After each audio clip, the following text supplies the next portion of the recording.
Howdy folks, welcome to Brain Rotters. So last week I got to catch Spider-Man No Way Home for my second viewing, and I think I noticed something that not a lot of people are talking about, curiously. And it's when Green Goblin accidentally revealed who bought and replaced Avengers Tower. You'll remember Avengers Tower has been undergoing that transition throughout the past two Spider-Man movies. Homecoming we saw Moving Day, and Far From Home gave us a new look at the building. So it only makes sense that No Way Home would give us something to develop that subplot more, and the movie did. When Green Goblin went to the shelter, he was talking about how when he came to this universe, he discovered that there was no Harry. There was someone living in his house, and this is the important one, and I quote, Oscorp doesn't exist. You hear that? Oscorp doesn't exist in our universe, meaning that every theory about the new building being Oscorp is thrown right out the window. Now we can officially assume that the building is for sure the Baxter building. I mean, aside from Goblin's confirmation, let's look at the other evidence. John Watts has been signed on to direct the new Fantastic Four movie reboot. Watts is the director of all the new Spider-Man films, so it can't be a coincidence that the director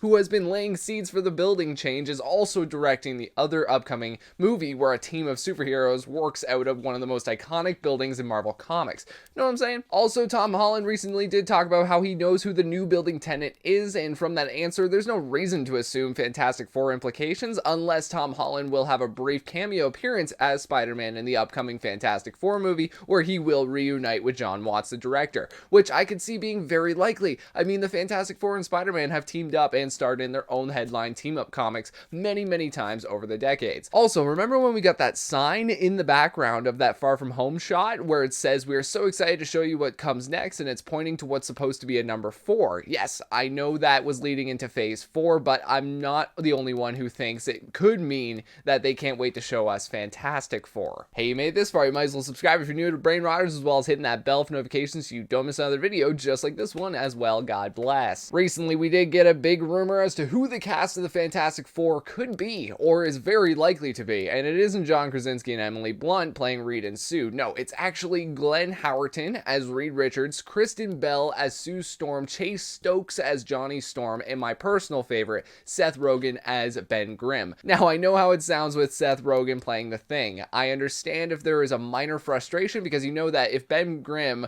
is being played by Seth Rogen, he's not going to be the angry grump that we know him as. He'll instead essentially be Seth Rogen's usual kind of comic relief. But can I be the first to advocate here for Rogen? Because I personally just want to see that so badly. If Marvel continues to follow their formula and keep pushing the comedy, let me ask you something. Has Seth Rogen ever made you not laugh while watching a movie of his? So I don't know, if Marvel keeps up their formula for this movie, we could be looking at a very funny upcoming Fantastic Four film, and Marvel could finally redeem their comedic formula that everyone is criticizing right now. Thank you all so much for watching. I do appreciate it. What are your top picks for the Fantastic Four? Do you think that the Baxter building is the new Avengers Tower? Let me know your thoughts in the comments section below. I want to thank you all so much for watching. Also, thank you again for sticking around. I've been on a bit of a break, but thank you all for watching again. Take care.